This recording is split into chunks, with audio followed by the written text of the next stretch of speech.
warahmatullahi wabarakatuh. Selamat pagi dan salam sejahtera untuk kita semua. Yang terhormat Bapak Ramli MPDI selaku dosen pengampu mata kuliah Ilmu Kalam dan teman-teman kelas PIAUD 2A. Perkenalkan, saya Nur Aini dari kelompok 2. Saya merupakan mahasiswi semester 2 Pendidikan Islam Anak Usia Dini, Fakultas Tarbiyah dan Ilmu Keguruan, Institut Agama Islam Negeri Pontianak. Pada video kali ini, saya akan membahas materi mengenai sejarah munculnya ilmu kalam. A. Ilmu kalam di awal sejarah pemikiran Islam. Pada awal-awal sejarah pemikiran Islam, ilmu kalam tidak seperti ilmu fikih, kurang mendapat perhatian, bahkan tidak disetujui di kalangan muslimin. Sikap umat tersebut tidak lepas dari pengaruh pola pemikiran pembinaan keimanan di masa-masa awal Islam itu sendiri, yaitu masa Rasulullah dan para sahabatnya.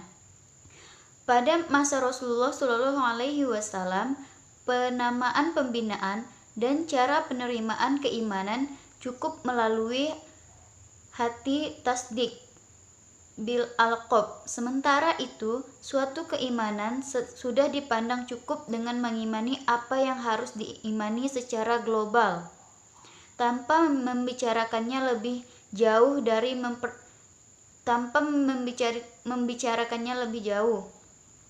dan mempertanyakannya secara detail dan mendalam. Para sahabat tidak pernah mempertanyakan terhadap apa yang disampaikan oleh Rasulullah SAW tanpa mempersoalkan dan mempertanyakan, misalnya bagaimana cara Allah beristiwa di Arsy seperti yang dikemukakan dalam Quran Surah At-Toha ayat 20. Kalam sama sekali tidak mendapat tempat di masa awal Islam. Pada zaman Rasulullah SAW, sahabat dan generasi tabi'in mengimani materi pokok akidah dan keimanan secara kalami, yang berdasarkan analisis mendalam argumen rasional. Para sahabat dan tabi'in mengimani materi pokok-pokok akidah yang disampaikan oleh Rasulullah secara global dan sepenuh hati, tanpa mempertanyakan secara detail dan perinci, apalagi mempermasalahkan dan memperdebatkannya sebagaimana yang terjadi di dalam sejarah setiap agama. Penamaan dan pembinaan keimanan pada masa awal Islam memang sudah dirasa cukup dengan mengimani materi akidah secara global dan meyakini melalui hati seseorang, misalnya cukup mengimani sepenuh hati akan keberadaan Allah yang Maha Esa dan tanpa mempertanyakan bagaimana konsep keesaan tersebut seharusnya dipahami dan dijelaskan. Umat pada masa awal-awal Islam belum merasakan arti penting dan perlunya mengetahui lebih jauh dan memperbincangkan masalah-masalah yang bersifat teoritis seperti yang dibicarakan di dalam ilmu kalam.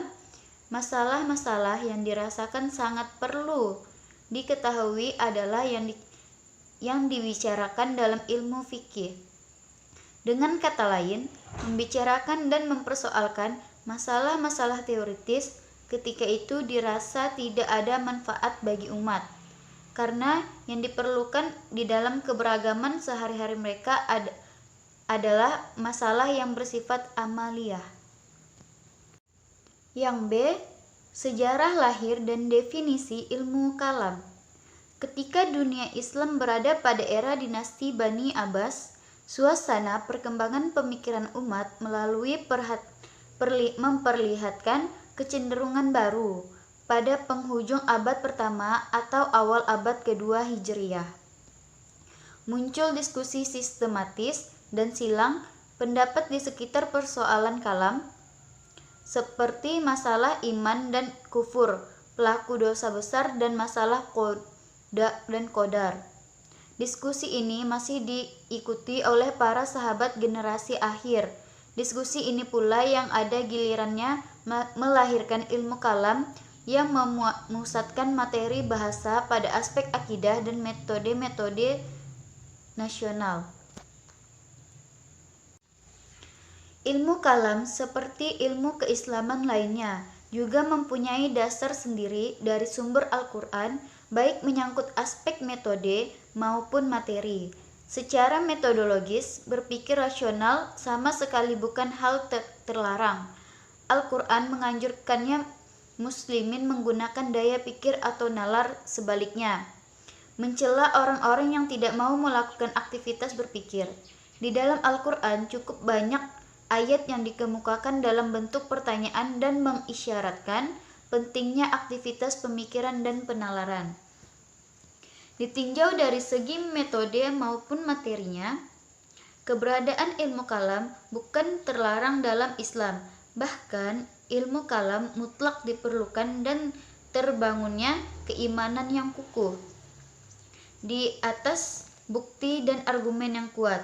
Tanpa ilmu kalam dan metode rasionalnya, kaum muslimin akan sulit membela dan memperkenalkan kebenaran akidah Islam di hadapan orang-orang, terutama non-muslim yang terbiasa berpikir rasional.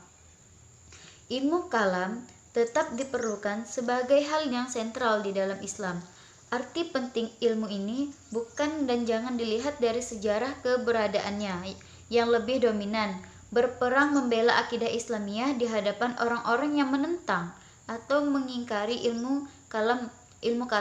Utamanya lebih dimaksud untuk menanamkan akidah yang kokoh di kalangan umat Islam. Lagi pula, persoalan akidah yang menjadi pokok bahasan ilmu kalam bukan untuk satu atau beberapa generasi semata, melainkan untuk semua generasi dari zaman ke zaman. Definisi yang telah dikemukakan oleh para ahli tentang ilmu yang membahas masalah akidah. Yang pertama yaitu Ibnu Khaldun. Menurut Ibnu Khaldun, ilmu kalam adalah ilmu yang membuat diskusi-diskusi tentang akidah atau keimanan berdasarkan argumen rasional dan berisi bertahan terhadap para pelaku bid'ah yang menyimpang dari mazhab salaf dan al-sunnah. Menurut Al-Tahanawi, ilmu kalam adalah ilmu yang dengannya akidah agama Islam dapat diyakinkan kepada orang lain dengan cara mengemukakan berbagai argumen dan menangkis berbagai keraguan. Nah, itu tadi penjelasan yang dapat saya sampaikan. Apabila terdapat kekurangan, mohon dimaafkan. Semoga apa yang saya sampaikan dapat bermanfaat bagi kita semua. Akhiru kalam, wallahu muwaffiq ila aqwamit thoriq. Wassalamualaikum warahmatullahi wabarakatuh.